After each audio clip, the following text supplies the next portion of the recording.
যুগের সঙ্গে তাল মিলিয়ে চলতে গেলে প্রত্যেকটা মানুষেরই এখন একটু অর্থনীতি বা অর্থনৈতিক ব্যবস্থার সঙ্গে সম্পর্কিত বিষয়গুলোর উপর সাধারণ জ্ঞান তৈরি করা উচিত।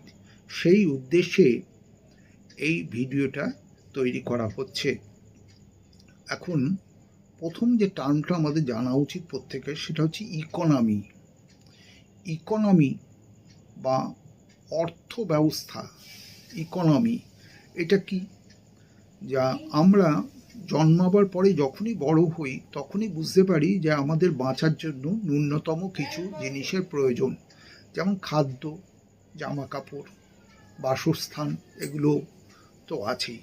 তো এগুলো আমাদের আগেকার দিনে বাড়িতে অনেক জিনিস তৈরি করা হতো, যেমন ফসল মাঠে চাষ করে ফলানো হতো, গরু দুধ দিত বাড়িতে, এবং জামা কাপড় চরকা কেটে তৈরি করা, এগুলো নিজেদের প্রয়োজনে।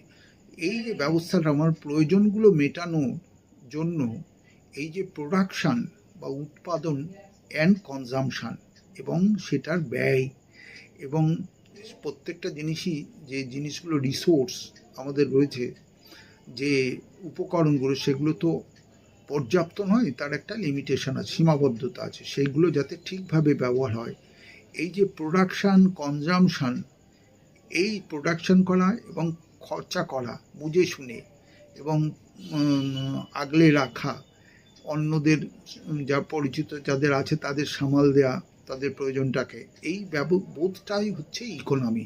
তাহলে ইকোনমি নাথিং বাট, এটা হচ্ছে ইকোনমি একটা গ্রিক ওয়ার্ড।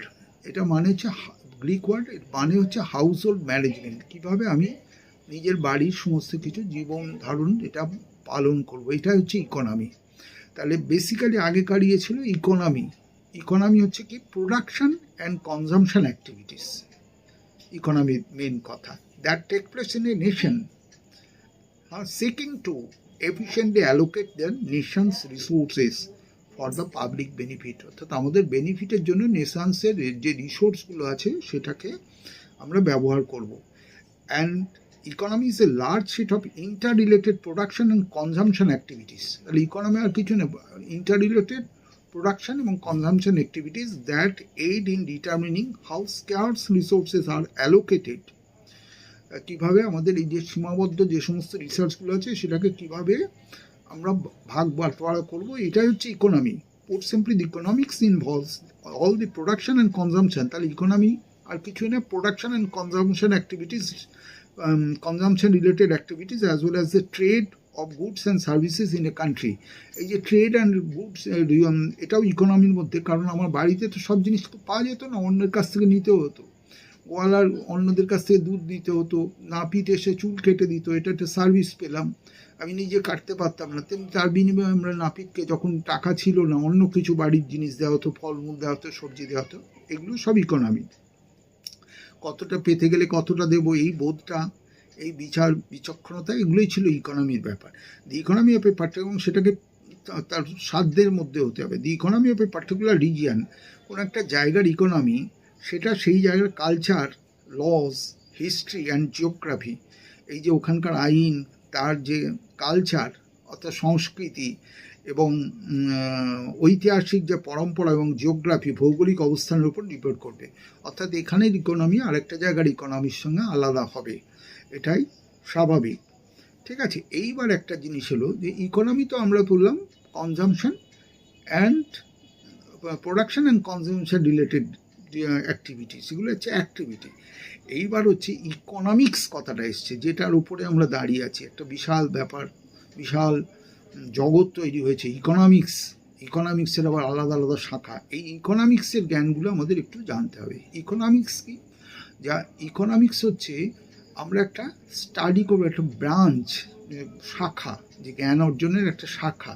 এটা একটা সোশ্যাল সায়েন্সের একটা ডিসিপ্লিন, যে শাখা, যেমন আমরা পদার্থবিজ্ঞানে ন্যাচারাল সায়েন্স যেগুলো পড়ি, রসায়নবিদ্যাতে পড়ি কেমিক্যাল অ্যাক্টিভিটিসগুলোকে, তেমনি হিস্ট্রি পড়ি, তেমনি আমাদের ইকোনমিক্স একটা discipline of social science.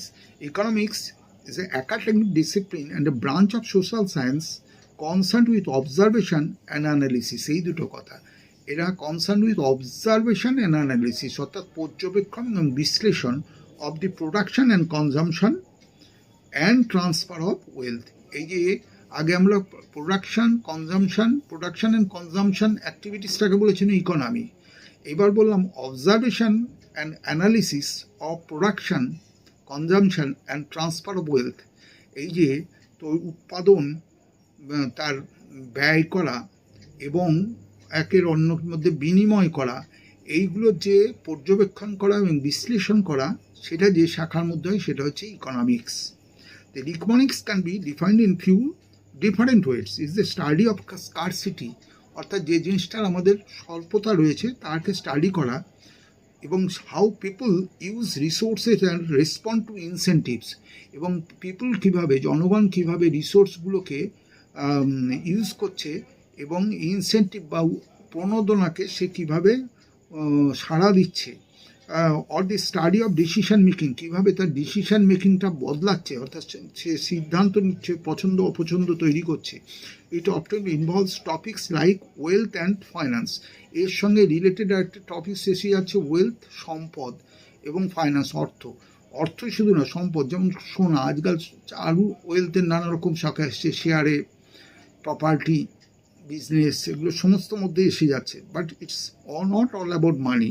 Economics is a broad discipline that helps us understand historical trends, interpret today's headlines and make prediction about the coming years. Prediction অর্থাৎ ভবিষ্যৎবাণী এবং কামিং ইয়ার্সের যে আগামী দিন, সেগুলোতে আমরা কি হতে যাচ্ছে সেটা নিয়েও প্রেডিকশন করবে, যে কোন জিনিস পাওয়া যাবে, কোন জিনিস পাওয়া যাবে না, কী করা উচিত। Economy is a term that can characterize a particular system that has applied the concept outlined in the study of economics. And economy is the sum of overlapping relationship between the producers and the consumers of scarce resources and wealth, and is a byproduct of the various forms of decision making that an economic actor partakes in. অর্থাৎ এটা একটা overlapping relationship, যারা উৎপাদন করছে, যারা consume করছে এই সমস্ত রিসোর্সগুলোকে, এবং বিভিন্ন তাদের সেইগুলো করতে গেলে যে সমস্ত ডিসিশন মেকিং প্রসেস আছে তাদের স্টাডি করা এবং তার থেকে একটা সিদ্ধান্তে উপনীত হয়, এগুলো সমস্তই হচ্ছে ইকোনমিক্সের পার্ট। এবার ইকোনমিক্সের দুটো টার্ম আমাদের খুব জানতে আসবে, সেটা হচ্ছে একটা হচ্ছে ম্যাক্রো ইকোনমিক্স, একটা হচ্ছে মাইক্রো ইকোনমিক্স। ম্যাক্রো ইকোনমিক্স হচ্ছে ইন্ডিভিজুয়াল, অর্থাৎ মাইক্রো হচ্ছে একদম ক্ষুদ্র, মাইক্রো কথাটা হচ্ছে ক্ষুদ্র, ইন্ডিভিজুয়াল ডিসিশন, সেটা হচ্ছে মাইক্রো ইকোনমিক্সের পার্ট।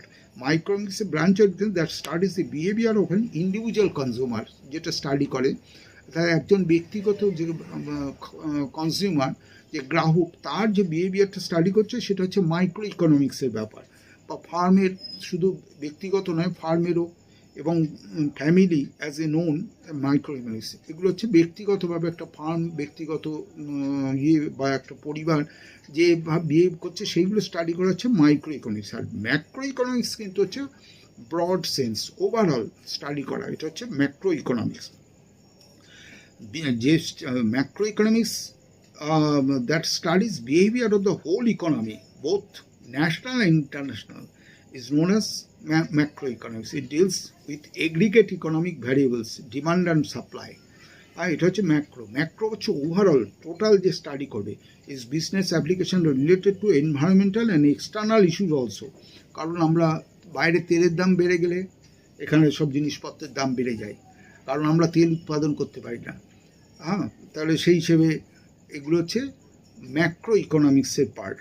আর একটা জিনিস আমাদের জানতে হবে ইকোনমিক্সের, রিসোর্সের মধ্যে একটা আছে ল্যান্ড। যে কোনো জিনিসে তৈরি হতে গেলে দেখবেন চারটে জিনিস, একটা হচ্ছে ল্যান্ড লাগে, কোনো একটা জমি, লেবার থাকে, ম্যানেজমেন্ট থাকে যে পরিচালনা করছে, আর একটা হচ্ছে ক্যাপিটাল অর্থাৎ পুঁজি।